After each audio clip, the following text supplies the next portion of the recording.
भारतीय चुनाव के नतीजों पर आखिरकार विदेशी मीडिया ने क्या कहा है, जानेंगे क्या है मामला। तो वहीं इजराइल से संबंधों को सुधारने में लगा है सऊदी और क्या एक्शन ले रहा है। जियोपॉलिटिक्स में बहुत कुछ चल रहा है, हमेशा की तरह जानने को मिलेगा बहुत कुछ। आइए जानते हैं इन खबरों को विस्तार से। सऊदी अरब की सरकार इजराइल के लिए अपनी नीति में बदलाव कर रहा है। सऊदी स्कूल के पाठ्यक्रमों में हाल के सालों में इजराइल पर पॉजिटिव प्रवृत्ति देखने को मिली है। सऊदी में साल 2023-24 के लिए स्कूल के पाठ्यपुस्तकें उस हिस्से को हटा दिया गया है जिसमें कहा गया कि जायोनीवाद एक नस्लवादी यूरोपीय आंदोलन है। पिछले सप्ताह एनजीओ इम्पैक्ट के ओर से प्रकाशित रिसर्च में कहा गया कि ये संस्था पश्चिम एशिया और उत्तरी अफ्रीकी के देशों में शैक्षिक पाठ्यक्रम की निगरानी करता है और इस पर अपनी रिपोर्ट देता है। टाइम्स ऑफ इजराइल की रिपोर्ट के मुताबिक Israeli institute for regional foreign policies के प्रमुख निमोद्र गोरेन ने इस पर कहा कि ये सऊदी का अहम कदम है जो इजराइल के प्रति उसकी सोच में बदलाव दिखाता है। वो सऊदी के अधिक सहिष्णुता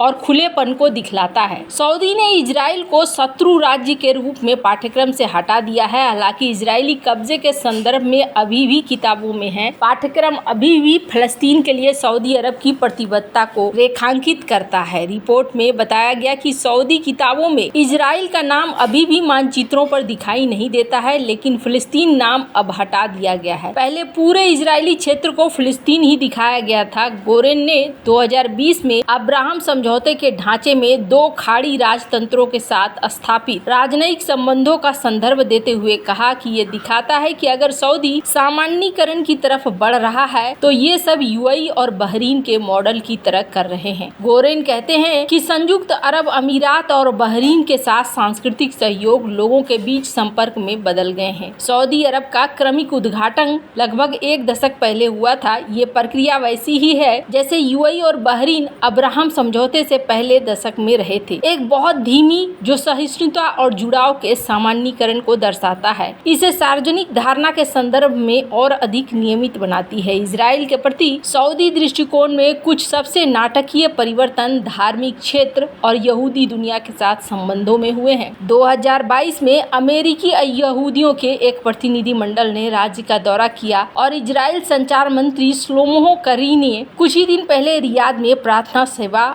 आयोजित की थी। इसके अलावा 2022 में मुस्लिम वर्ल्ड लीग के सऊदी महासचिव और राजशाही में पूर्व न्याय मंत्री मोहम्मद बिन अब्दुल करीम अल ईसा ने ओशविट्ज एकाग्रता शिविर में एक मुस्लिम प्रतिनिधि मंडल का नेतृत्व किया। सऊदी के इजराइल के साथ सामान्यीकरण की दिशा में उठाए गए कदमों को फलस्तीनी मुद्दे को त्यागने के रूप में नहीं देखना चाहिए। ये मुद्दा सऊदी जनता के बड़े हिस्से के साथ भावनात्मक रूप से जुड़ा है। सऊदी ने हमास के खिलाफ इजराइल के युद्ध की आलोचना करते हुए फलस्तीनी नागरिकों के लिए अपने समर्थन को रेखांकित करते हुए लगातार यहाँ पर बयान दिए हैं। सऊदी आखिरकार क्यों बदल रहा है, तो इसके पीछे कारण है अर्थव्यवस्था एक बहुत बड़ा कारण बन रहा है जिस वजह से बहुत सारी चीजें बदलती हुई दिख रही है।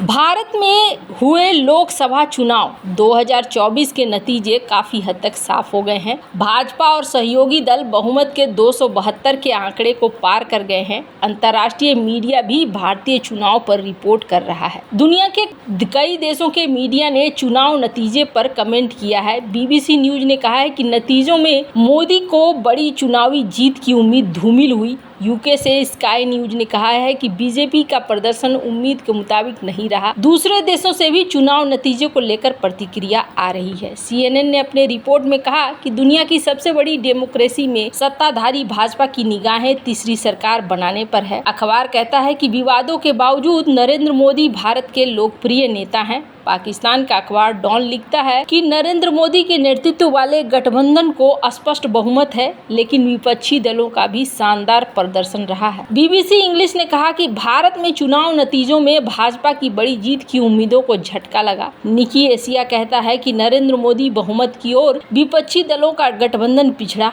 बांग्लादेश की अखबार डेली स्टार ने अपनी वेबसाइट रिपोर्ट में कहा कि बीजेपी गठबंधन को करीब 300 सीटों पर बढ़त, लेकिन इंडिया ब्लॉक की भी मजबूती दिखी। पाकिस्तान के ट्रिब्यून ने कहा कि नतीजे मोदी गठबंधन का दबदबा दिखा रहे हैं, लेकिन बड़ी जीत नहीं मिल रही है। लोकसभा की 552 सीटों के लिए हुए चुनाव के बाद वोटों की गिनती जारी है। चुनाव के रुझान लगभग स्पष्ट हैं। नतीजों में एनडीए को करीब 300 सीट मिल रहे हैं। भाजपा को अकेले ही 240 से 245 सीटें आ रही है। उत्तर प्रदेश, बिहार, राजस्थान और हरियाणा में भाजपा को नुकसान हो रहा है। वहीं तेलंगाना, आंध्र प्रदेश, ओडिशा में भाजपा फायदे में दिख रही है। बीजेपी नेताओं ने चुनाव प्रचार के समय 400 सीटें जीतने का दावा किया था। एग्जिट पोल ने भी 400 के आसपास रहने की बात कही थी। हालांकि नतीजों में इतनी बड़ी जीत भाजपा और एनडीए को नहीं मिल रही है। चुनाव नतीजे में कांग्रेस, समाजवादी पार्टी, तेलुगु देशम पार्टी को बीते चुनाव के मुकाबले भारी फायदा हो रहा है। कांग्रेस इस चुनाव में 95 से 100 सीटों के बीच लाती दिख रही है। वहीं बीते चुनाव में 5 सीट वाली सपा 35 सीटों पर बढ़त बनाए हुए है। तेलुगु देशम पार्टी को इस चुनाव में 16 सीटों पर जीत मिलती दिख रही है। अब जहां बीजेपी अकेले दम पर बहुमत हासिल करने में नाकाम हो गई है, इसका सीधा मतलब है कि अगर नरेंद्र मोदी सरकार बनाते हैं तो उनकी सरकार सहयोगियों पर निर्भर होगी। जेडीयू के नीतीश कुमार, टीडीपी के चंद्रबाबू नायडू और इस सरकार के संचालन में सबसे अहम भूमिका निभाने वाले हैं। चुनावी आंकड़ों से पता चला है कि पीएम मोदी ने जितनी आक्रामकता से पिछली 2 बार सरकारें चलाई है, उतनी आक्रामकता के साथ सरकार इस बार शायद ही चलाएंगे। वहीं सवाल ये भी है कि क्या विदेशी मोर्चे पर भी अब की बार बीजेपी को अपने नीतियों के हिसाब से फैसले लेती थी, क्या वो इस फैसले इस कार्यकाल में ले पाएगी? अगर मोदी सरकार तीसरे कार्यकाल में आती है तो क्या मोदी सरकार की विदेश नीति पहले 2 कार्यकाल के मुकाबले थोड़ी अलग होगी? विदेश नीति एक्सपर्ट का मानना है कि सरकार बदलने से ज्यादातर मामलों में विदेश नीति पर प्रभाव नहीं पड़ता है। खुद नरेंद्र मोदी ने चुनाव के दौरान इंडिया टीवी को दिए एक इंटरव्यू में कहा कि विदेश नीति एक निरंतर चलने वाली प्रक्रिया है, यानी इस बात की उम्मीद काफी कम है कि भारत विदेश नीति में कोई बदलाव लाएगा। लेकिन एक्सपर्ट इस बात को स्वीकार करते हैं कि अभी तक एक प्रधानमंत्री के तौर पर नरेंद्र मोदी जितनी ताकत के साथ वैश्विक मंच पर खुद को प्रस्तुत करते थे, शायद अब उसमें कुछ कमी आए।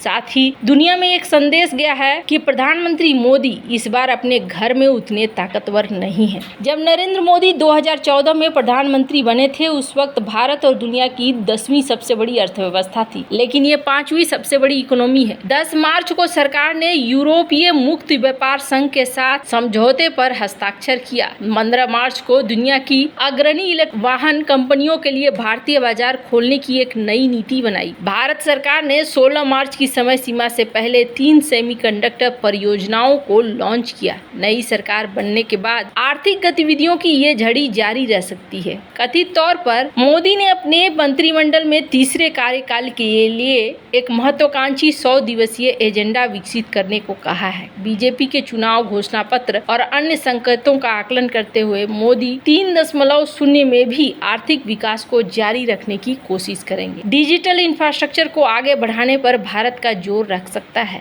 इसके अलावा मोदी सरकार ने ग्लोबल साउथ के आवाज बनने पर काफी फोकस किया था और इस बात की उम्मीद है कि ऐसा ही आगे होगा। अब बहुत सारी चीजें हैं जो अब देखने वाली हो जाएंगी कि किस तरीके से नीतियां बदलती है। वैसे आपको क्या लगता है इन सब मामले में, आपकी क्या राय है? कमेंट कर जरूर बताएं। जल्द मिलते हैं अगले वीडियो में नई खबर के साथ।